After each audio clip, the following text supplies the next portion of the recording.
Boa noite, galera. Aqui eu sou o Sabiá, motorista de guincho de Ribeirão Preto. Trabalho na BR Auto Socorro, BR Assistência 24 horas. Começando esse vídeo aqui para falar para vocês que estou encerrando meu expediente depois de 36 horas trabalhadas.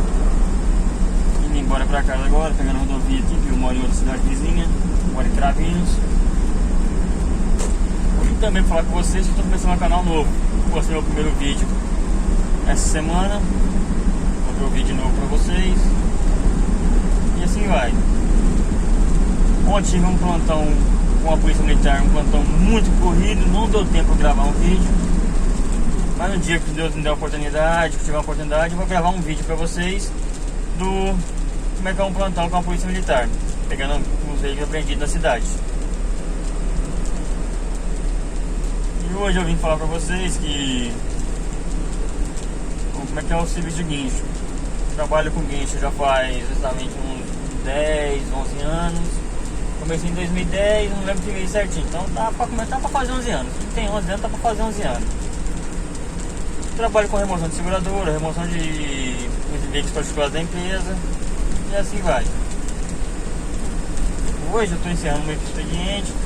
Comecei ontem às 6 da manhã, tô encerrando agora. Muito trabalhado, puxei um total de 52 veículos para dentro do pátio da Polícia Militar.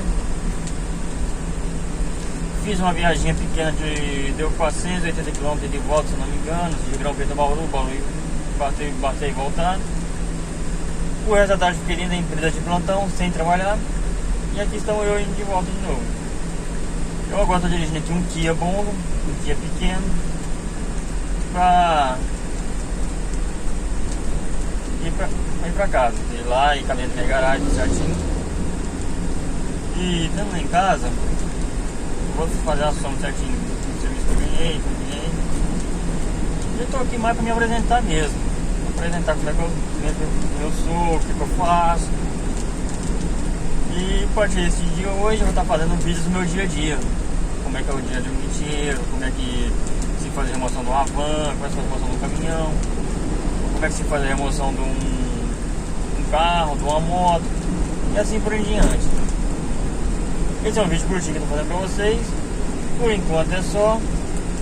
E peço que vocês se inscrevam no meu canal, que eu tô abrindo agora um canal Sabiá Guincheiro.